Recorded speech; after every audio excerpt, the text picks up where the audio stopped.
In 1974, your mom could make a dessert that would silence a table of 6 for a full 5 minutes using ingredients that cost less than $1. No stand mixer, no parchment paper, no $30 vanilla extract, just a box of pudding, a bag of cookies, and 20 minutes. And here is what nobody talks about. Those desserts tasted better than anything you can buy at a bakery today. Number 14 on this list was so popular that Jell-O had to print the recipe on the back of every box because so many people were calling their customer service line asking for it. Number 3 costs about $4 to make right now today, and I challenge you to find a bakery dessert that beats it. These 25 desserts did not disappear because they were not good enough. They disappeared because food companies convinced us that cooking meant buying more. Convenience culture ate your grandmother's recipe box alive. Before we start, hit subscribe. What you are about to see might send you straight to your kitchen. Let's count down the 25 forgotten poor man's desserts from the 1970s we need to bring back. Number 25, no baked chocolate oatmeal cookies. Your mom called them no bake cookies, but every neighborhood had its own name. Preacher cookies, cow patties, chocolate drops. Whatever you called them, the recipe lived in every church cookbook in America. 2 cups of sugar, half a cup of milk, a stick of butter, and 3 tablespoons of cocoa powder were brought to a rolling boil. Then the heat was cut off, and you stirred in oats, peanut butter, and vanilla. You dropped them by the spoonful onto wax paper and waited. The hardest part was always the waiting. The chocolate smell filled the whole kitchen in under 5 minutes. A batch cost maybe $75 in 1975 and made 30 cookies. The trick your mom knew was the timing. Exactly 1 full minute at a rolling boil, or they never set up right. Too short and you had chocolate puddles.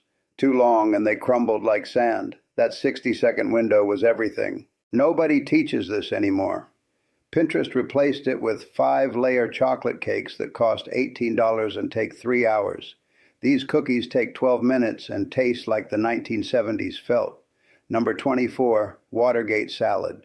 Nobody knows where the name came from. Some say it started at a restaurant near the Watergate Hotel. Others say it was invented right as the scandal broke, named as a joke because it was full of nuts and covered something plain. The truth is, it did not matter. What mattered was that 1 box of instant pistachio pudding, 1 tub of Cool Whip, 1 can of crushed pineapple, and a bag of mini marshmallows could turn into the most anticipated dish at any church potluck or 4th of July cookout from 1974 onward.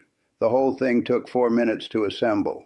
That pale electric green color looked like something from outer space. Kids loved it for exactly that reason. You could double the batch for under $3 and feed 30 people. It showed up in community cookbooks, printed at the local coffee shop, hand-typed and bound with yarn. Food trends have come and gone. This one deserves to come back. Number 23, tapioca pudding. Supermarket shelves still carry it, but your grandmother's version is gone, and the gap between the two is enormous. She cooked it from scratch, stirring small pearl tapioca with whole milk, egg, sugar, and vanilla over low heat for the better part of an hour. It required patience, a wooden spoon, and genuine attention. The pudding turned thick and glossy, studded with those translucent pearls that popped gently against your teeth. Chilled overnight, the whole thing set into something silky and cool. A serving cost maybe $40 in 1972. The tapioca pearls came in a small cardboard box that sat in the pantry for months. The instant version that replaced it shares nothing but the name. The texture is different, the taste is thinner, the ritual is gone entirely. There is something to be said for a dessert that requires an hour at the stove. That kind of attention changes how food tastes. Number 22, Brown Betty. Before crumble, before crisp, there was the Brown Betty. It is a baked pudding made from layers of buttered breadcrumbs and sliced apples, sweetened with brown sugar and spiced with cinnamon and nutmeg. The breadcrumbs soaked up the apple juices and caramelized at the edges of the dish, forming a crust that shattered at the spoon. The inside stayed soft and almost custardy. Your mom made it when apples were cheap and bread was going stale. Nothing was wasted. The whole dessert cost less than 50s and came out of the oven smelling like an autumn afternoon. Served warm with a splash of cream, it was the kind of dessert that made the whole house feel warmer than it actually was. The Brown Betty predates the 1970s by generations, but it held on through that decade before quietly disappearing behind the rise of the store-bought apple pie. Number 21, ambrosia salad.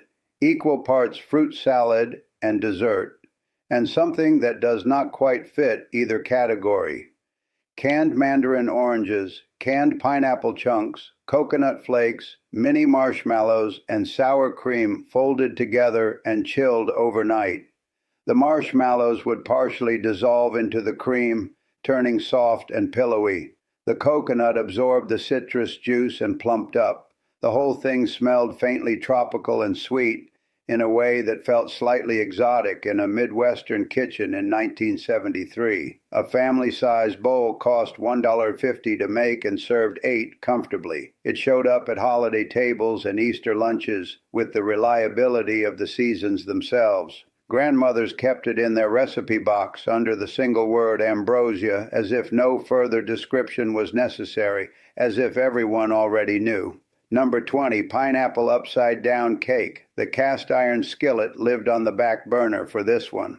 Your mom melted butter directly in the pan, pressed brown sugar into it, laid maraschino cherries in the center of each pineapple ring, and poured a simple yellow cake batter over the top. When it came out of the oven, she placed a plate over the pan and flipped the whole thing in one motion that required genuine confidence.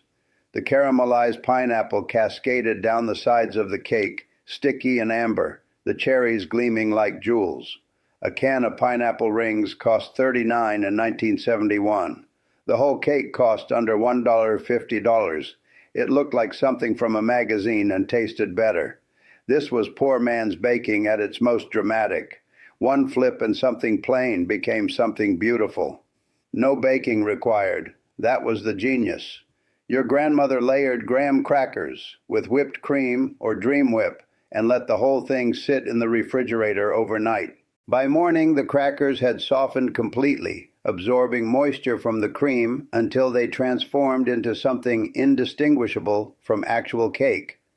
The layers held their shape when sliced,